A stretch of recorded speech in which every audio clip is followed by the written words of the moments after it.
John Kerry ran on $2 trillion over 10 years. Barack Obama ran on $1 trillion, Hillary $2 trillion. Joe Biden ran on $11 trillion. It's all but inevitable that Donald Trump, who signed off on a record-busting federal budget of $6.6 trillion, will be replaced in the White House by Joe Biden, who's promising more new spending than any other president in history to fund a platform that the Washington Post called more liberal than that of every past Democratic nominee.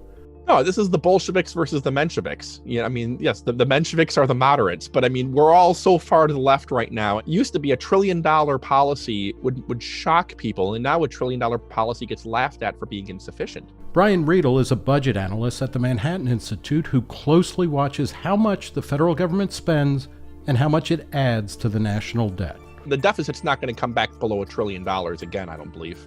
Large and growing federal spending reduces long-term economic growth and crowds out private investment. But Riedel says another major problem is that the increases will simply soak up too much of government spending. Let's just look at the interest cost. Right now, interest rates are low.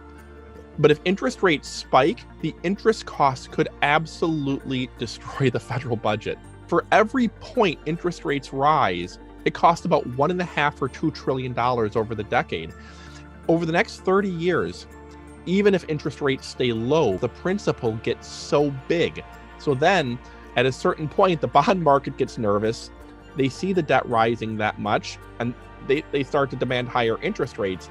CBO says that by 2050, the GDP will be $6,000 lower per capita than if we stabilize the national debt. $6,000 per capita just from the economy growing more slowly because the savings are going to the government for spending rather than businesses for investment.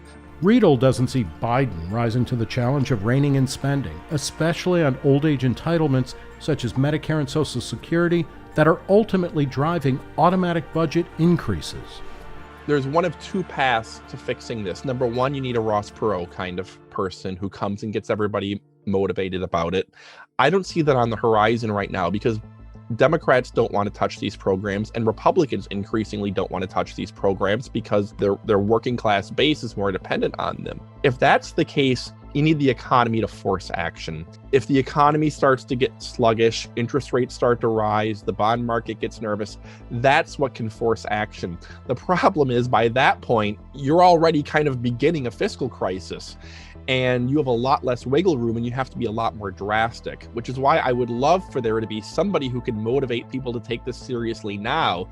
But you know how things go in democracies. You usually wait until there's a crisis and then do something drastic. Riedel says that one piece of good news from the 2020 election is that Biden will have trouble enacting much of his budget-busting agenda. I am more optimistic than I was when I thought the Democrats were going to run the table. With a split government, you're not going to see that much change from the baseline. I think in the short term, you're going to get more pandemic aid, more recession aid, not nearly the $3 trillion the Democrats want, but maybe another $1 trillion over the next year or so. From there, President Trump is campaigned on $2 trillion in infrastructure. Joe Biden campaigned on $2 trillion in infrastructure. There might be a bipartisan infrastructure deal at some point. The next 4 years under split government may be a pretty quiet 4 years from a policy level. But hitting the snooze bar on new spending won't save us from the fiscal nightmare that lies ahead. The Overton window has shifted so far. Bernie Sanders ran on $97 trillion over 10 years. Elizabeth Warren ran on $45 trillion over 10 years. And so all of a sudden, Biden's a moderate.